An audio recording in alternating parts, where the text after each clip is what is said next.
Hi, Harvey friends. All right, so we are going to start chapter 3. And in chapter 2, we just finished the astronauts were coming up on the Great Glass Elevator with Charlie and Mr. Wonka and all of Charlie's family in, and they thought it was some scary spacecraft sent from someone else to hurt the space hotel. So I wonder what they're going to do when they actually meet them. Inside the Great Glass Elevator, there was also a good deal of excitement. Charlie and Mr. Wonka and all the others could clearly see the huge silvery shape of the Space Hotel USA about a mile ahead of them, and behind them was the smaller, but still pretty enormous, commuter capsule. The Great Glass Elevator, not looking at all great now besides these two monsters, was in the middle, and of course everybody, even Grandma Josephine, knew very well what was going on. They even knew that the 3 astronauts in charge of the commuter capsule were called Shuckworth, Shanks, and Showler. The whole world knew about these things. Newspapers and television had been shouting about nothing else for the past 6 months. Operation Space Hotel was the event of the century. What a load of luck, cried Mr. Wonka. We've landed ourselves slap in the middle of the biggest space operation of all time.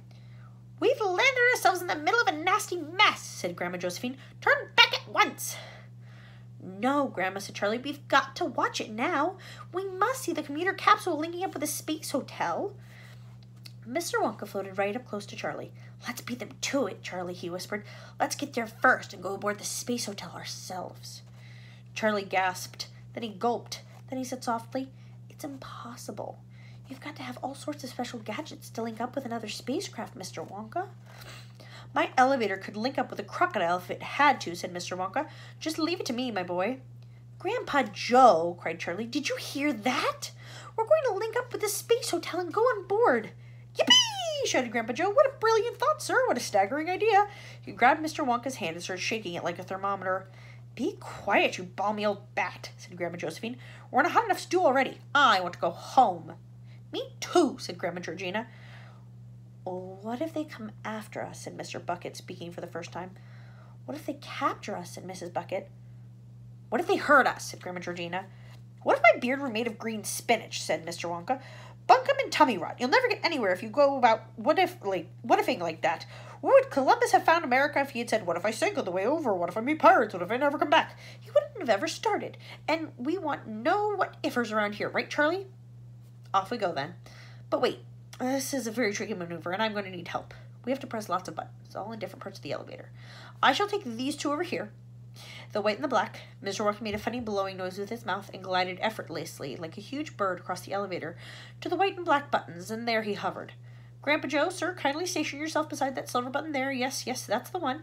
And you, Charlie, go up and stay floating beside that little golden button near the ceiling. I must tell you that each of these buttons fires booster rockets from different places outside the elevator. That's how we change direction. Grandpa Joe's rockets turn us to starboard, to the right, Charlie's turn us to port to the left, and mine make us go higher or lower or faster or slower. All ready? No, wait, cried Charlie. There's Mr. Wonka floating and getting ready to push the buttons. Cried Charlie, who's floating exactly midway between the floor and the ceiling. How do I get up? I can't get to the ceiling. He was thrashing his arms and legs violently, like a drowning swimmer, but getting nowhere. My dear boy, said Mr. Wonka, you can't swim in this stuff. This isn't water, you know. It's air, and very thin air at that. There's nothing to push against, so you have to use jet propulsion. Watch me. First you take a deep breath. Then you make a small round hole with your mouth, and you blow as hard as you can. If you blow downward, you jet propel yourself up. If you blow left, you shoot off to the right, and so on. You maneuver yourself like a spacecraft, but using your mouth as a booster rocket. Suddenly, everyone began practicing this business of flying about, and the whole elevator was filled with the blowings and snortings of the passengers. Grandma Georgina, in her red flannel nightgown with 2 skinny bare legs sticking out of the bottom, was trumpeting and spitting like a rhinoceros, and flying from one side of the elevator to the other, shouting, Out of my way! Out of my way! And crashing into poor Mr. and Mrs. Bucket with terrible speed. Grandma George and Grandma Josephina were doing the same thing. And, well, you may wonder what the millions of people down on Earth were thinking as they watched these crazy happenings on their television screen. You must realize that they couldn't see things very clearly. The glass elevator was only about the size of a grapefruit on their screens, and the people inside, slightly blurred through the glass, were no bigger than the pits of the grapefruit. Even so, the watchers below could see them buzzing about wildly like insects in a glass box. What in the world are they doing? Shouted the President of the United States, staring at the screen. It looks like some kind of dance, Mr. President, answered Astronaut Showler over the radio. What do you mean, said the President. I didn't say anything, sir. Oh, yes, you did, Sailor. No, I didn't, Mr. President. Silence, said the President. You're muddling me up.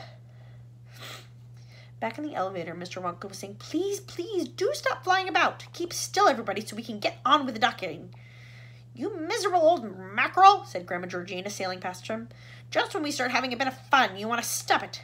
Look at me, everybody, shouted Grandma Josephine. Look at me, I'm a golden eagle. I can fly faster than any of you, cried Grandpa George, whizzing round and round, his nightgown billowing out behind him like the tail of a parrot. Grandpa George, cried Charlie, please calm down. If we don't hurry, those astronauts will get here before us. Don't you want to see inside this space hotel, any of you? Out of my way, shouted Grandma Georgina, blowing herself back and forth. I am a jumbo jet. You're a balmy old bat, said Mr. Wonka. In the end, the old people grew tired and out of breath, and everyone settled quietly into a floating position. All set, Charlie and Grandpa Joe, sir, said Mr. Wonka. All set, Mr. Wonka, Charlie answered, hovering near the ceiling. I'll give the orders, said Mr. Wonka. I'm the pilot. Don't fire your rockets until I tell you, and don't forget who is who. Charlie, your port. Grandpa Joe, your starboard. Mr. Wonka pressed one of his 2 own buttons, and immediately rocket boosters began firing underneath the great glass elevator. The elevator leaped forward, but swerved violently to the right. Hard port, yelled Mr. Wonka. Charlie pressed his button. The rockets fired. The elevator swung back into line. Steady as you go, cried Mr. Wonka. Starboard 10 degrees. Steady, steady. Keep her there. And if you look, that is the space hotel. And if you look down there at this picture, you see there's the great glass elevator trying to go up to dock with the giant space hotel. Soon they were hovering directly underneath the tail of the enormous silvery space hotel. You see that little square door with the bolts on it, said Mr. Wonka? That's the docking entrance. It won't be long now. Port a fraction, steady, starboard a bit. Good, good, easy does it. We're nearly there. To Charlie, it felt rather as though he were in a tiny rowboat underneath the stern of the biggest ship in the world. The space hotel towered over them. It was enormous. I can't wait, thought Charlie, to get inside and see what it's like. And that's the end of chapter 3. So I have a couple of questions for you. 1, what do you think they're going to find when they get on the space hotel? Do you think it's going to be totally empty? I don't know. They said no one got up there yet. But do we think that's true? 2, what do you think the astronauts and all of the people who are going to board the hotel to help out are going to do? If they can't dock, what are they going to do? How are they going to solve that problem? Do you think the elevator is going to move to let them dock?